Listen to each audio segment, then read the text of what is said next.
Oluvannyuma lw'okufunamu obutategeregana wakati wa Norbert Evans kw'ossa ne Edilisa Musuuza. Edilisa Musuuza yatadde ka vidiyo nga Norbert Evans agenze mu ofiisi ye ng'amusaba ssente. Ekintu ekyafuukidde Norbert Evans ekizibu ng'abantu bamugamba kumbe bulijjo naawe ovuma Kenzo kumbe yakumma ssente. Now Norbert Evans avuddeyo n'akola live nga mukambwe nga ne omusazaako akabiriiti kaaka ng'abulako kimu kumeketa macupa.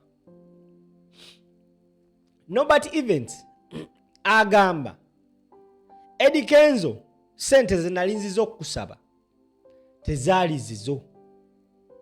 Nali nziza okukusaba sente ze baakuwa okole ssako.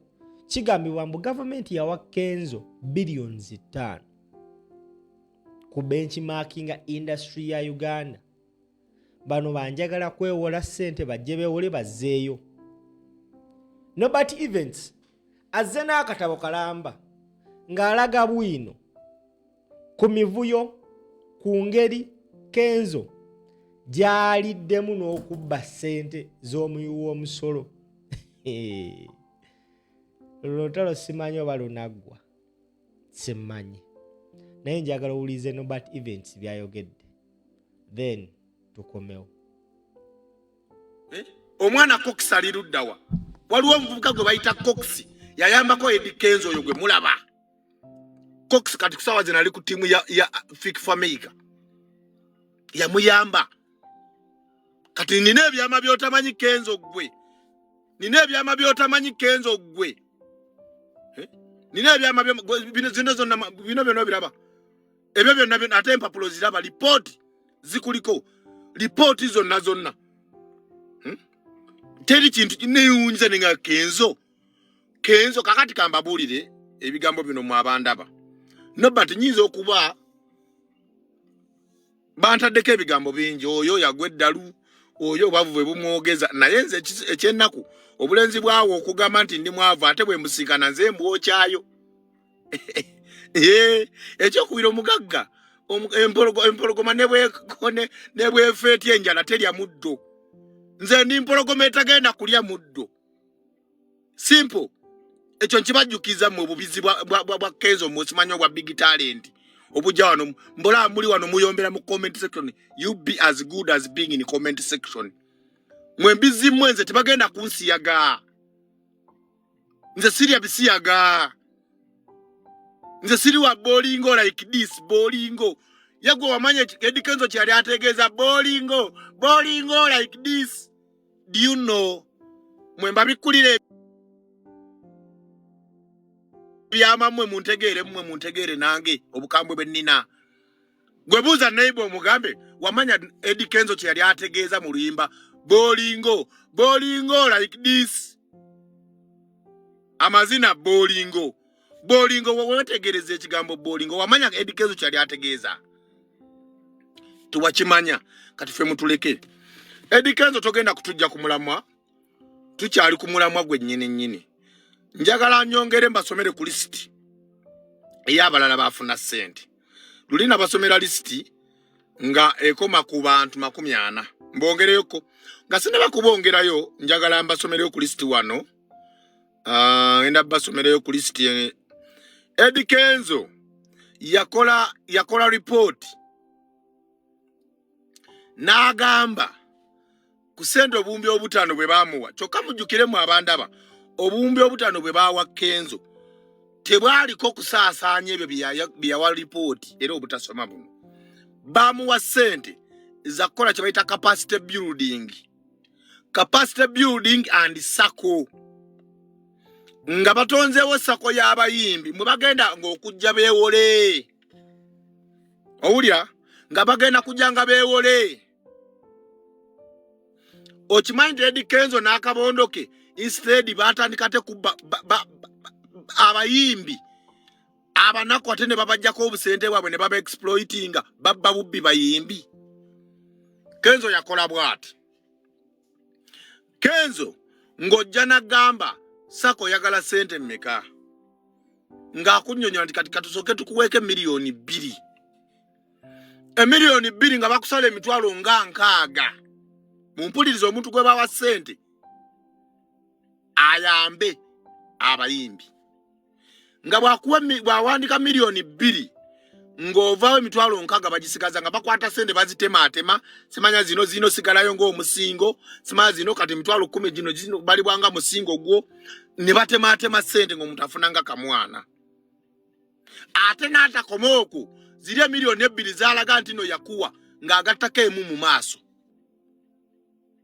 Ofuna bulungi ng'agattako emu ne zifuuka 12. Oyo kati ye yajja okuyamba abayimbi. Mu bintu ebyo bye njagala obbasomeramu wano, kati njagala capacity building yagamba n'agamba ana Eddie Kenzo oli mujega n'akabonduko. Wuliriza, yagamba while we have made progress in capacity building, our leaders require ongoing trainings, as we all know that most of them are learning on the job. Kati kyotamanyi kwekyo gwe maziga Eddie Kenzo kansuke nku blocking timu musuza genda mwelire eri ebisiya gambizigwe kankusoke nku blocking kujjeko genda owa Eddie Kenzo sobola okubeera kuno neto mmanyirira ku live yange capacity building n'alaga Eddie Kenzo yalaga mbu abayimbi yabateeka mu kye bayita workshop oba seminar. Olira n'abatwala mbu ne baba traininga okubeera mu ezo offices. Muyimbi ki eyagendako mu training ya Eddie Kenzo? Muyimbi ki Eddie Kenzo n'alaga ntino yakolawo branches ez'abayimbi eza associations. Ndi mu Busoga eno tewaliyo office wadde neemu. Natandikidde jinja ku monitoringa tewaliyo office wadde neegi. Neno Busoga be yali ayina be yali ajjeyo nabo yayawukana dda nabo. Waliwo omuyimbi Silvia abamanyi bamumanyi legend. Gwe yali ajjeno yali amubye muuma. Namuleeta muwe ebyama bya uma. Bonna yabagoba dda. Twabadde juzi mu Arua walabyeyo office y'abayimbi. Kyokka ye yalaga mbu yakwata buli office uli ya budget gye yakola. Naye bana sente za Uganda. Yalaga Eddie Kenzo nti yakwata office 24. Kankolage gwe kankubalire mu wano. Office 24 24 times milioni 15. Tabayo.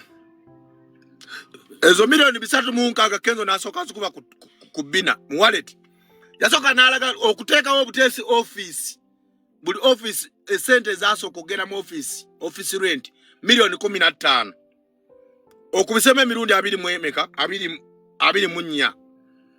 Kati olwo n'amala n'awandika endala milioni 10 za kugula office furniture. Ezo milioni 2 endala kati milioni 3 zino plus gattako milioni 2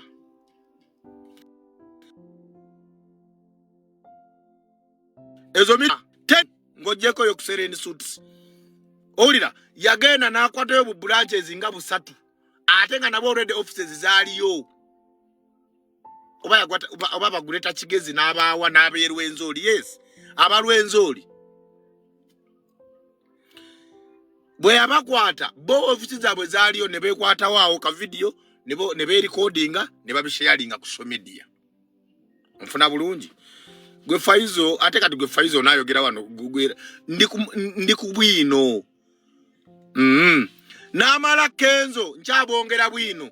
Kenzo yamala n'akwata n'akola accountability nti buli office erimu abakozi banaabana nga buli omu afuna obukadde kamu. Owulira kankubaliremu wano sente otegeere. Njala kusangulako bino. buli office jukira office ziri wabiri munya 24 times 4 millions ze milioni 9 nkulaga wamma liri pazondeka manyo kunkubira simu nga nobata musajja muleke liri pazondeka akasajja muleke nka batwalire akasajja kababba sente nyingi gwe liri pazo gobera mwebyo mukuwoza simanya munamasaka munange ebyo byokocha ye milioni enyabi wayogera wozi wagamba nya 5 teina ki yakuwa olwo yakunumba ne sente zonna nkyabala seno labo bukadde 9 nkulaga accountability ya Kenzo ezo za mwezi gumu okubise ka 96 million times emyezi 12 kuba yakola accountability ya mwaka mulamba times 12 Eddie Kenzo akulaga emisala jokka atenga jampewo kye bayita ghost salary oba ghost workers omwaka gumu spendings akawumbikamu muobu kadde 15 mu bubiri Eddie Kenzo kati gwembwa gwe nogamba munaje wo kusaba sente wampa mmeka wampa mmeka kwa accountability mwateka konti nobati mwamwe milioni 10 wazipeera wa boba asobola okulikodinga obulikodinzi nga ntudde mu office mukumpa sente tewali kodinga Eddie Kenzo katika mbabulire mmwe DJ Fuleke n'abalala abaliko kuno njagala mbabulire Eddie Kenzo yali munaku nnyo Eddie Kenzo njagala government ekunonyerezeeko oba ebyapa by'amataka byofunye mu mwaka gumu okuva lwafuna sente za sako si bye bingi kati